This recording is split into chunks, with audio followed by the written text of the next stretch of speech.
Drop it. TBS FM. 현재 상황 문제 파악 맥락에 집중 묵직한 질문 흔들리지 않는 중심의 축제 일구 몸쪽 꽉 찬 돌 짚고 쇼미더뉴스 세상을 바라봐 어제의 뉴스가 오늘의 변화 쇼미더뉴스 진실을 찾아봐 오늘의 뉴스가 내일의 역사 쇼미더뉴스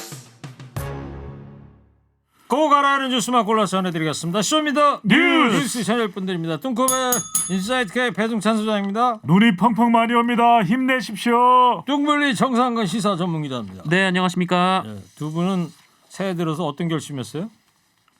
결심 안 했습니다. 저 뭐 항상 결심 안 하죠. 허리케인 청취율 올리자 가자. 감사합니다. 왜 이렇게 소리를 지르고 그러세요? 네. 자, 쇼미더 뉴스 첫 번째 뭐예요? 정상근 기자? 혼탁한 선거입니다. 네. 자, 김건희 씨 녹취록 공개된 뒤에서 어제는 이재명 민주당 후보 욕설 녹취록도 공개가 되고 아니 뭐 네거티브로 갑니다 지금. 네, 이 국민의힘 이재명 국민검증 투기라는 조직이 있는데 여기 장영하 변호사가 수속이 돼 있는데요.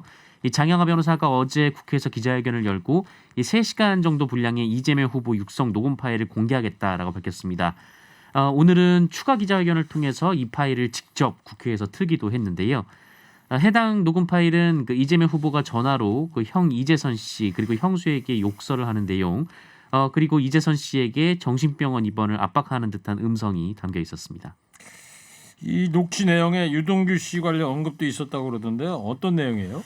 그렇습니다. 형인 이재선 씨와 이제 고인이 됐죠. 통화하는 내용 중에 유동규 씨와 관련한 언급이 나옵니다. 이 김혜경 씨가 음대를 졸업했거든요. 숙명여대 음대를 졸업했는데 이재명 후보 아내 이제 김혜경 씨, 재수 씨를 이제 거론하면서 그래서 유동규가 음대 나왔는데 뽑았냐 이러자 이재명 후보가 그건 또 어떻게 알았어? 그 형 이재선 씨하고 통화 내용인 거죠? 네네, 그 답변 대화의 내용이 또 공개가 됐습니다. 네. 자, 이 후보하고 유동규 씨 관계 논란이 또 증폭이 될 것 같습니다. 이래서. 네, 지난해 대장동 의혹이 본격적으로 불거지자 그 이재명 후보 그리고 유동규 전 본부장 측 양측은 그 서로 측근 관계가 아니다 이렇게 주장을 한 바가 있습니다. 유동규 전 본부장이 2010년 10월에 이 성남 도시개발공사의 전신인 이 성남시 시설관리공단의 기획본부장으로 임명됐는데 당시 성남시 의회 의원들이 이 유동규 씨가 성악과를 졸업하고 그 유통회사, 통신회사에서 근무했는데 이 도시개발과 무관한 사람이 채용된 과정에 대해서 의혹을 제기했던 바 있습니다. 다만 앞서서 이 지난해에 나왔던 보도는 두 사람이 이제 분당 아파트 그 리모델링 추진위원회 조합장 그리고 당시 총선에 출마한 정치인으로 처음 만났다는 그런 사실도 보도된 바 있었습니다. 국민의힘 선대위 소속 인사가 이 녹취록을 공개했는데. 국민의힘은 개인적 행동이다 이렇게 선을 긋고 있는 겁니까? 그렇습니다. 이제 국민의힘 선대위 소속이다 이렇게 이제 민주당에서는 고발한다 이렇게 이야기를 하고 있는데 입장을 밝히고 있는데 국민의힘에서는 그게 아니다. 이건 개인적 행동이다. 국민의힘 선대위 차원에서 한 것이 아니다 이렇게 선을 긋고 있는데 정작 이제 장영하 변호사가 이 공개를 한 녹취록을 이재명 후보의 형수 욕설 발언 녹취록을 공개한 내용을 이 발표한 장소를 대관한 것은 국민의힘 선대위 대변인 이름으로 대관을 했다고 합니다. 네. 그러니까 이게 선대위와 무관한 것인가 이런 또 지적이 나오고 있습니다. 네. 그 공개한 장소가 국회인 거죠, 그러니까. 그렇죠. 네. 네네. 국회에서 선대위에서 대관 예약을 했다. 그렇죠. 선대위 대변인의 이름으로 대관을 했다라고 지금 알려지고 있습니다. 자, 이 지금 말씀드렸던 녹취 파일 나가고 나서 이재명 후보가 이제 즉각 사과를 했는데요. 이 이재명 후보 얘기 좀 듣겠습니다.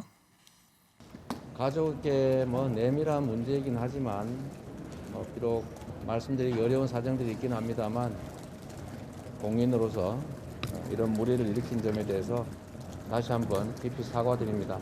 그것도 저의 과거의 한 부분이고 또 책임져야 될 부분이기 때문에 깊이 사과드리고 한편으로는 그 문제의 발단이 됐던 어머니는 이제 이 세상에 계시지도 않고 또 어머니에게 가혹하게 문제를 만들었던 그 형님도 이제는 이 세상에 안 계십니다. 다시는 벌어지지 않을 일이니까 우리 국민들께서 용서해 주시면 고맙겠습니다. 네. 자, 거기에서 이제 사과를 하는 장면을 좀 봤는데 네. 민주당에서는 이 공개한 장영하 변호사 이 고발 방침인 거죠? 네, 고발을 한다고 합니다. 고발하겠다는 입장을 밝혔는데 그 이유는 바로 후보자 비방죄입니다. 이 장 변호사가 이제 불법 배포한 이 자료를 선별 편집해서 공개하는 행위 역시 선관위 지침에 어긋날 뿐 아니라 후보자 비방죄 또 선거법 위반에 해당되므로 즉시 고발 조치할 것을 밝혔기 때문에 뭐 오늘 고발하지 않을까 이렇게 예상이 됩니다. 그래요. 오늘 아침 김어준 뉴스공장에서 이재명 후보 욕설을 조작해서 유포하려 한다 이런 의혹을 제기했어요. 네, 맞습니다. 김어준 공장장이 관련돼서 얘기를 했는데요. 최근 아주 중요한 제보 하나를 받았다라면서 이재명 후보가 직접 욕을 하는 딥페이크 음성 파일을 모처에서 제작해서 모처에 납품해서 곧 배포할 예정이다. 이렇게 주장을 했습니다. 이 파일이 지난 주말에 1차 납품이 됐고 현재 수정 중이며 이 최종적으로는 설 연휴 전에 배포할 계획인 것 같다. 이렇게 주장을 했는데요. 그 루트는 친문이라고 주장하는 이른바 반 이재명 세력을 통해서일 것이다라고 주장하기도 했습니다. 딥페이크라는 거를 좀 설명을 해주신다면 딥페이크는 이제 현실인 것처럼 만드는 이제 가상 영상까지 이제 첨부해서 하는. 네, 그렇습니다. 영상도 있고 음성도 있는데요. 뭐 이제 AI 기술이 발달하면서 뭐 이제 뭐 사람과 실체와 똑같은 뭐 AI 앵커 뭐 이런 것들도 이제 등장하는데 이런 식 이것과는 좀 성격이 다른 그러니까 거짓을 진실처럼 만드는 좀 그런 기술을 그러니까 딥페이크라고 말하자면은 제1구 앵커가 아닌데 제1구 앵커처럼 똑같은 모양을 만들어서 가짜로 얼굴을 입혀서 발언을 하게끔 만드는. 음성도 가짜로 그렇죠. 만들고 말이죠. 그러니까 그게 자칫 연예인들의 이미지나 유명인들의 이미지를 크게 타격하고 훼손시킬 수 있는 것이죠. 네. 민주당 현근택 대변인도 거들고 나서지 않았어요? 그렇습니다. 현근택 대변인도 이재명 욕설 영상을 조작해서 배포한다는 이 음모론을 공유를 했습니다. 이게 이제 설 연휴 전에 배포된다는 계획을 이제 포착했다는 내용이 적혀 있는데 말 그대로 이게 실제로 자칫 잘못하면 명절 연휴에 민심과 표심이 가장 중요한데 마치 이재명 후보가 한 것처럼 이게 이제 유포될 수밖에 없는 것이거든요. 바로 이런 위험성과 음모론에 대해서 이 선대위의 대변인을 맡고 있죠. 현근택 이 대변인도 내용을 공유를 했습니다. 네. 김재원 국민의힘 최고위원도 오늘 뉴스공장 나와갖고 이거에 대해서 한마디를 했는데 한번 들어보겠습니다. 근데 어떤 거예요? 뭐 AI가 만든다는 건가요? 그런 식의 제보가 있긴 합니다. 네, AI가 만들 수 있다고 생각하세요? 근데 제가 보기에는 네. 구사하는 이 욕설의 수준이요. 네. 한국어로 구사할 수 있는 극악무도한 수준이거든요. 그래서 아마 AI에게 딥러닝 시켜서 훈련을 아무리 시켜도 AI가 이재명 후보자의 욕설을 흉내내기가 불가능해요. 아, 그건 아닙니다. 저희가 AI 전문가들하고 오랫동안 할 수 있다는 거예요? 방송을 해왔는데 우는 것도 할 수 있고 놀라는 것도 근데도 할 수 있고 그게 화내는 것도 할 수 있고 AI가 네. 이재명 후보자의 욕설의 경지에 가려면 아마 AI가 돌아버릴 거예요. AI는 미치지는 않고요. 예. 네, 김재원 최고위원은 김어준 공장장 주장에 대해서 뭐 말도 안 되는 소리다 이렇게 얘기를 하면서 AI가 이재명 후보 욕설 경지에 가려면 돌아버릴 것이다 이렇게 얘기를 했고요. 그리고 이후에 이 김어준 공장장이 이 김재원 최고위원의 형님과 형수님이 만약 어머님을 폭행하고 여동생도 피를 흘리게 만들면 뭐 가만히 있었겠느냐 이렇게 물어봤는데 김재원 최고위원은 필부의 삶은 충분히 그럴 수 있지만 이 대통령 출마하면서 국민의 정신적인 기준을 어지럽히는 건 맞지 않다 이렇게 주장을 했습니다. 네, 알겠어요. 참 디지털 선거라는 걸 실감하고 있습니다. 자, 두 번째 쇼미더뉴스는요. 안이로 하냐 간이로 하냐. 예, 오늘 오전부터 기사 제목에 아니라 간이라 얘기 나오던데 윤석열 국민의힘 후보하고 안철수 국민의당 후보가 단일화가 이제 관심사인데 안철수 후보가 안일화라는 말을 했어요. 요 얘기를 지난 일요일 날 그 아침 KBS 토론에 나와가지고 이런 얘기를 했는데 요 얘기 나오다 보니까 이 아니라냐 간이라냐 이런 얘기가 나오는데 이 단일화에 대한 입장을 밝혔습니다. 자, 안철수 후보 얘기 듣겠습니다. 나름대로 합리적인 것이 예. 제가 아까도 말씀드렸습니다만 이재명 후보와 1대1로 싸우면 큰 차이로 이기고 그렇지만은 또 이재명, 윤석열 이렇게 1대1로 싸우면 윤석열 후보가 지는 경우로 나오는 그런 여론조사가 많지 않습니까? 그러면 이재명, 윤석열 1대1 싸움이든지 아니면 이재명, 윤석열, 안철수 3대 싸움이든지 네. 그러면 다른 방법은 없다. 결국은 저와 이재명 1대1로 싸우는 수밖에 없다. 그런 논리일 겁니다. 제가 대표 선수로 나갈 수 있다면 압도적인 정권 교체를 할 수 있습니다. 네. 자, 이제 끝까지 간다는 거죠. 네, 맞습니다. 안철수 본인 쪽으로 이제 단일화가 안 된다면 끝까지 가겠다는 입장인 것 같은데. 네, 몇 차례 질문이 계속 이어졌는데 이 계속된 질문에 대해서 단일화는 없다 이렇게 선언을 한 셈입니다. 특히 단일화는 생각해보지 않았고 특히 국민의힘 당대표가 반대하는데 어떻게 그런 제안이 있겠냐라는 말도 했고요. 그래서 진행자가 이 3월 8일까지 그러니까 대선 전날까지 단일화를 절대 안 한다고 단언할 수 있냐라는 질문도 던졌는데 여기에 대해서는 네, 단언할 수 있다 이렇게 답을 했습니다. 네. 자, 안철수 후보의 본인의 이야기니까. 그랬더니 이준석 대표가 간일화라는 말로 맞받았는데요. 요거 육성으로 한번 들어보겠습니다. 또 이렇게 지지층을 특히 저희가 가지고 있던 2030 지지층 일시적으로 이전되어 가지고 수치가 좀 상승했던 것에 너무 고무되어 가지고 지금 많은 말을 하고 계시는데 안일화 이런 말도 만드셨더라고요. 커뮤니티나 이런 데서 안일화라는 단어가 유행한다 이렇게 하면서 했던 것 같은데 제가 인터넷 가보면 안일화보단 간일화라는 단어가 더 뜨거든요. 그런 간을 보는 형태의 간일화 이렇게 얘기하는 경우도 있는 것 같은데 저는 만약에 정권 교체의 대의에 동참하면서 사심 없이 만약에 세력 간의 어떤 연대나 이런 게 이루어진다면 모르겠으나 일반적으로는 국민들이 안 좋은 보기 싫어하는 모습들이 좀 나올 수도 있습니다. 네. 자, 해수장. 네. 저는 우리화네요. 우리화. 예? 우리화. 안일화도 아니고 간일화도 아니고 우리화. 우리 화나네요. 왜 이렇게 말로 뭘 만들려고 그러는지. 그러니까 이준석 대표가 안철수 후보를 인간적으로 싫어해도 너무 싫어하네요. 그러니까 단일화나 간일화가 아니라 이준석 대표는 너무 싫은 거죠. 안 후보가. 일단 안 후보와 단일화나 연대 이야기 나오는 것 자체가 싫은 거예요. 네. 그러니까 이 2030 지지층이 일시적으로 안철수 후보 쪽으로 이전됐다. 일시적이다. 수치가 상승했던 것에 너무 고무됐다. 안일화 이런 말도 만드셨더라. 그런데 인터넷 들어가 보니까 간 보는 단일화, 간일화 이게 단어가 더 뜬다. 근데 저는 결론적으로 우리 화납니다. 저기요. 네. 밖에서 불필요한 얘기는 좀 자제해야 될라. 자, 정상 기자. 네. 안철수 대표가 이준석 대표가 겁나서 그런다 이러면서 일축했어요. 이 얘기 듣고서 또. 네, 오늘은 CBS 라디오에 출연을 했는데요.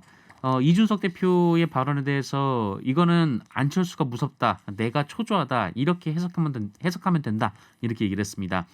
그러면서 정치인은 신경 쓸 게 없으면 아예 언급하지 않는다라고 얘기를 했고요. 위협이 될 때만 발언을 한다라고 주장했습니다.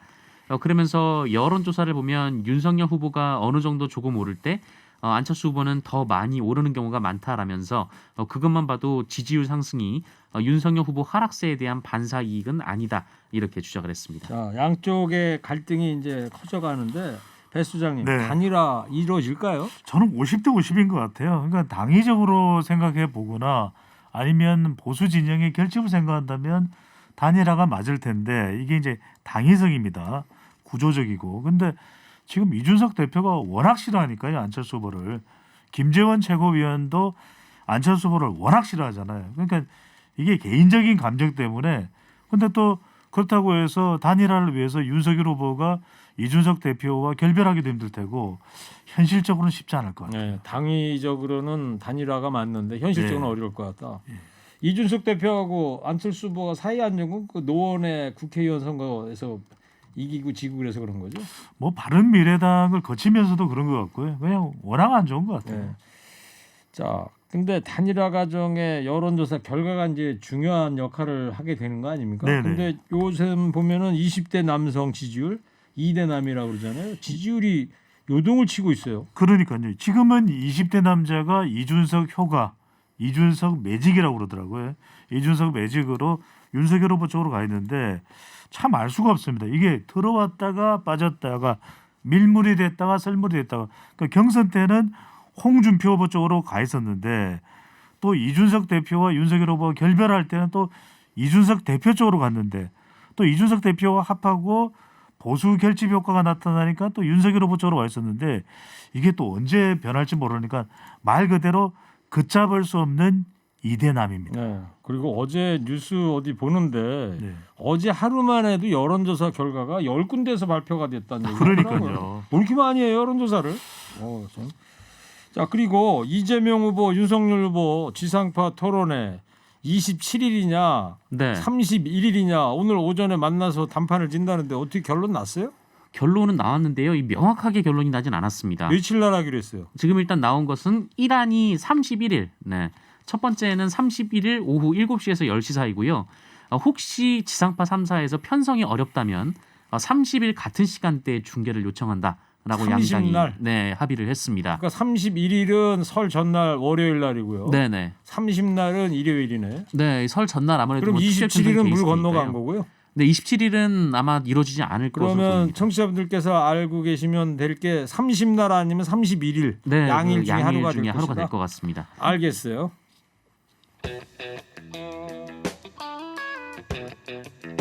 자, 배 수장님 세 번째 이슈는요. 사과는 거부. 김건희 씨 녹취 내용 중에 안희정 지사 성폭력 사건 내용 관련 얘기하는 거죠? 그러니까 이제 김건희 씨 녹취 내용 공개된 거에 보면 아유 안희정 씨 참 안 됐어요. 나하고 아저씨는 여기서 아저씨는 밑줄 치면 윤석열 후보입니다. 나와 아저씨는 안희정 편이에요. 이 이야기를 두고서 미투 그러니까 말 그대로 2차 가해다 이런 논란이 빚어지면서 안희정 전 지사의 피해자인 해당 당사자인 김지현 씨가 사과를 요구를 했거든요. 그랬죠. 사과를 요구했는데 이 사과에 대해서 윤석열 후보의 답변이 있었죠. 그 부분은 정상훈 기자가 이야기할 겁니다. 네. 이제 성대모사 특히 저 여자분 성대모사는 좀 삼가달라는 또 밖에서의 정갈이 들어왔네요. 예, 자제하겠습니다. 자, 김지은 씨가 이제 사과를 요구하지 않았습니까, 정상 기자? 그래서 네, 김지은 씨가 이 수요일이었죠. 수요일이 아니라 그 월요일이었죠. 한국 성폭력 상담소를 통해서 이 법원 판결로 유죄가 확정된 사건에조차 음모론과 비아냥으로 대하는 김건희 씨의 태도를 보았다라면서 이 피해자들의 울부짖음이 담긴 미투를 그렇게 쉽게 폄훼하는 말들로 들었다라고 사과를 할 것을 요구했습니다. 근데 이준석 대표는 2차 가해가 아니다 이런 입장인 것 같고 윤석열 네네. 후보는 또 더 이상 드릴 말씀이 없다 이러면서 사과를 거부하고 있어요. 거부했습니다. 그러니까 김지현 씨의 사과 요구에 대해서 윤석열 후보는 드릴 말씀이 없습니다. 드릴 말씀이 없어요. 이렇게 이야기했는데 이준석 대표의 답변에 좀 더 주목을 하게 되는데 사적인 어떤 전화 통화상으로 이런 대화를 했다는 것에 있어가지고 2차 가해란 표현이 저는 또 성립하기가 쉽지 않다. 저는 이게 이준석 대표가 어떨 때는 좀 합리적이지 않을 때도 있지만 또 합리적인 면도 많거든요. 그런데 이런 발언을 왜 했는지는 잘 모르겠습니다. 네. 자, 이수정 고문이 이 논란이 이제 불거지니까 자진 사퇴를 했더라고요. 윤석열 후보 측에 섰던 신재 씨도 윤석열 후보를 비판했다면서요? 네, 국민의힘 대선 조직인 새시대 준비위원회 수석 부위원장이었죠. 그 이달 초에 사퇴한 신지혜 씨가 김건희 씨 발언과 관련해서 이 사적인 대화였다고 치부하고 넘어갈 사안이 아니다라고 주장하면서 윤석열 후보의 입장 표명을 요구했습니다.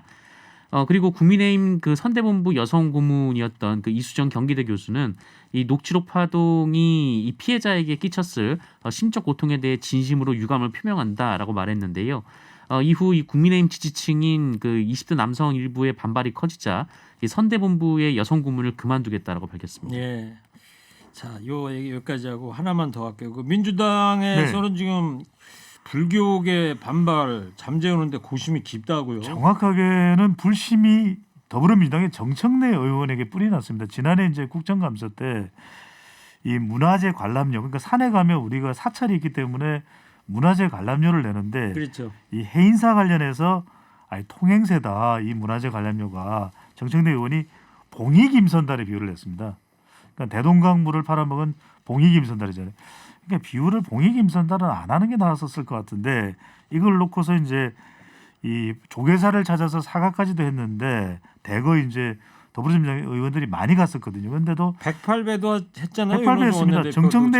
정청래 의원도 갔습니다. 그런데 성난 불심의 여론은 좀처럼 가라앉지 않고 있는 걸로 보입니다. 그 이재명 후보 쪽에서 뭐 관련 발언한 정청래 의원한테 자진 탈당을 요구했다 이런 이야기가 있던데요. 네, 정청래 의원이 오늘 자신의 SNS를 통해서 밝힌 내용인데요. 그 이재명 후보 측이라고 얘기하는 사람들, 그러니까 이핵관이 찾아와서 이재명 후보의 뜻이라면서 이 불교계가 심상치 않으니 자진 탈당하는 게 어떠냐 이렇게 얘기를 했다고 합니다.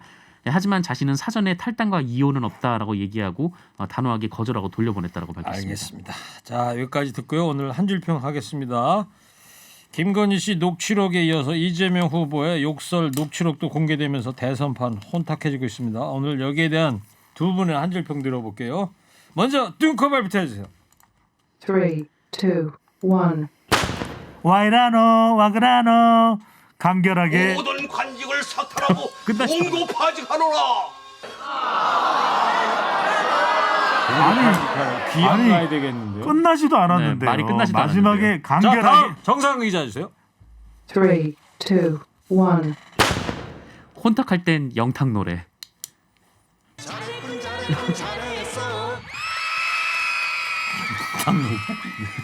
영탁 노래면 제가 한 곡 할까요? 뭐요? 막걸리 한 잔. 쇼미더 뉴스 지금까지 배종찬 소장 정상근 기자였습니다. 두 분 고맙습니다. 쇼미더 뉴스.